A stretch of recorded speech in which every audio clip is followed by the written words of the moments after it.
Assalamualaikum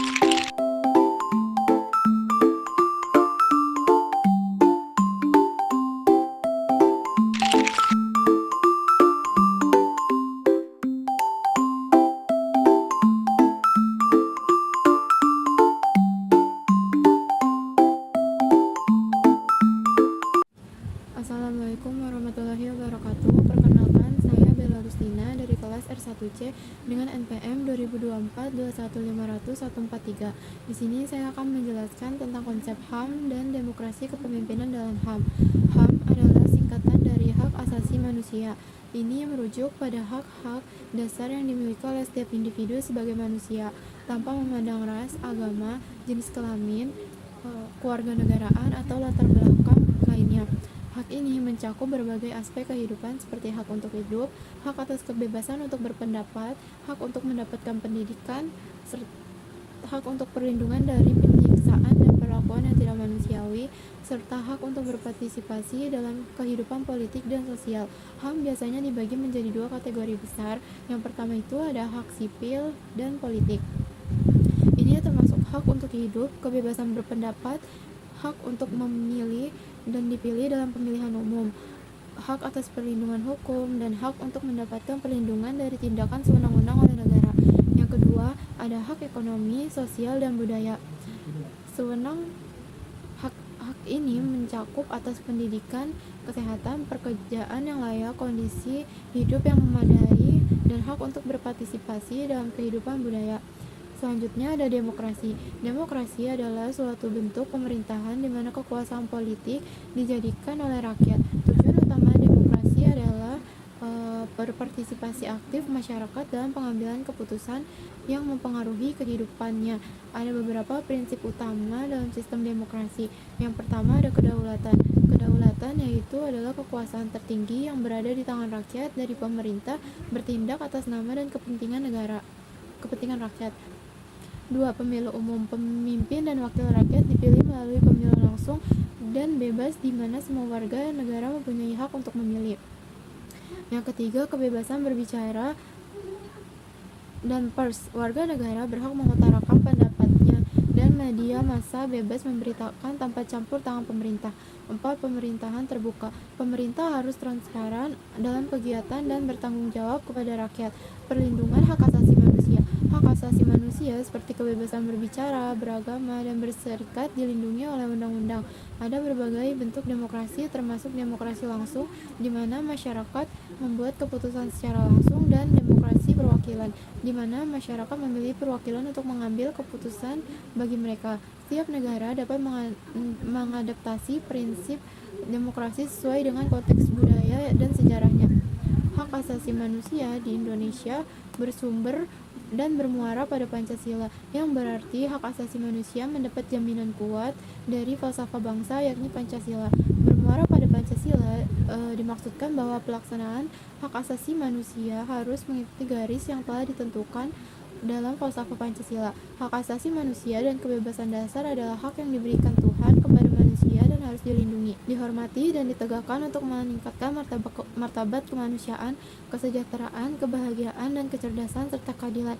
Negara Republik Indonesia mengakui dan menjunjung tinggi hak-hak tersebut. Negara Republik Indonesia memiliki undang-undang yang mengatur hak asasi manusia, yaitu 1. Undang-Undang Dasar 1945. Yang kedua, ketetapan MPR. Yang ketiga, Undang-Undang Nomor 39 Tahun 1999 tentang hak asasi manusia. Selanjutnya, materi tentang masyarakat madani. Masyarakat madani adalah masyarakat yang beradab, menjunjung tinggi nilai kemanusiaan, yang maju dalam penguasaan ilmu pengetahuan dan teknologi. Kata madani merupakan penyifatan terhadap kota Madinah, yaitu sifat yang ditunjukkan oleh kondisi dan sistem kehidupan yang telah berlaku di kota Madinah. Mereka hidup rukun, saling membantu, taat hukum, dan menunjukkan kepercayaan penuh terhadap pimpinan. Masyarakat madani memiliki 6 karakteristik dasar yang membedakannya dari masyarakat lain. 1. Ada pluralisme, di mana masyarakat madani mengakui semangat sebagai suatu keniscayaan yang tidak dapat dielakkan. Pluralisme dianggap sebagai sesuatu yang kodrati dalam kehidupan dan bertujuan untuk mencerdaskan umat melalui perbedaan konstruktif dan dinamis. Namun, perbedaan harus dilandasi dengan sikap inklusif dan kemampuan menyesuaikan diri terhadap lingkungan sekitar sambil tetap mempertahankan identitas agama yang otentik. Yang kedua ada toleransi. Masyarakat Madani memiliki sikap toleransi yang tinggi baik terhadap sesama agama maupun agama lain dan menghargai pendapat orang. Hal ini juga sejalan dengan tujuan agama yang tidak hanya mempertahankan kelestariannya, tetapi juga mengakui eksistensi agama lain dan memberikannya hak hidup berdampingan serta menghormati satu sama lain. Yang ketiga ada demokrasi. Masyarakat Madani mengedepankan prinsip demokrasi sebagai suatu pilihan untuk membangun dan memperjuangkan kehidupan warga dan masyarakat yang semakin sejahtera. Prinsip demokrasi bukan hanya tentang kebebasan dan persaingan, tetapi juga tentang bertanggung jawab dalam membangun masyarakat yang adil dan merata. Yang keempat ada keadilan sosial, di mana keadilan sosial ini dimaksudkan untuk menyebut keseimbangan dan pembagian yang proporsional terhadap hak dan kewajiban setiap warga negara yang mencakup seluruh aspek kehidupan. Hal ini memungkinkan tidak adanya monopoli dan pemusatan salah satu aspek kehidupan pada suatu kelompok masyarakat.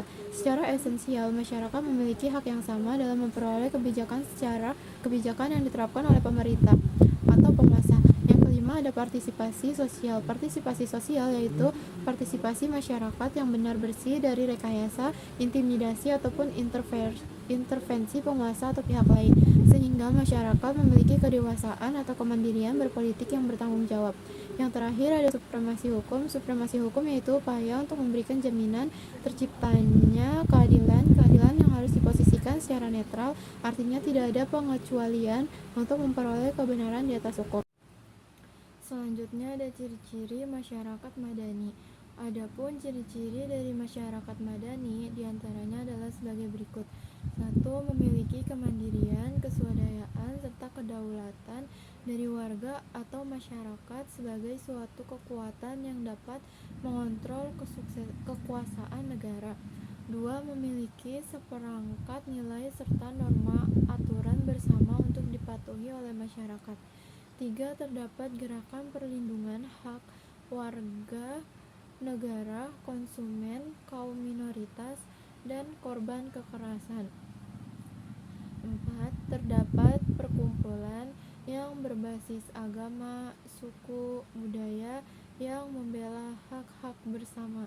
5. Terdapat perorganisasian warga yang bergerak di bidang produksi serta penyebaran ide-ide, informasi publik, berita, dan juga pengetahuan umum. 6. Terdapat perkumpulan perdagangan yang produktif. Selanjutnya yaitu saya akan menyimpulkan tentang materi konsep HAM, terus masyarakat Madani, dan demokrasi kepemimpinan dalam HAM.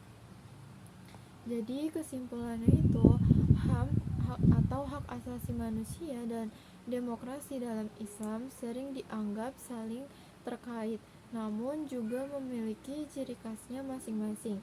Islam sebagai agama memiliki prinsip-prinsip yang mendukung keadilan, kesetaraan, dan perlindungan hak-hak individu yang dapat sejalan dengan konsep HAM.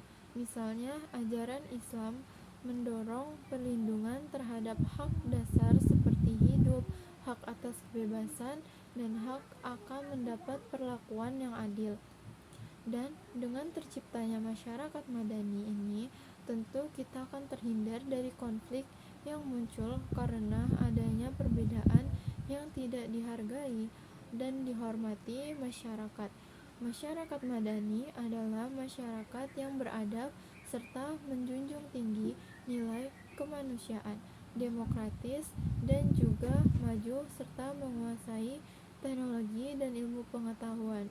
Itulah pembahasan dari ketiga materi tentang konsep HAM, demokrasi kepemimpinan dalam HAM, dan konsep Madani dalam Islam. Semoga apa yang saya sampaikan dapat bermanfaat bagi yang mendengarkan dan menonton videonya. Terima kasih.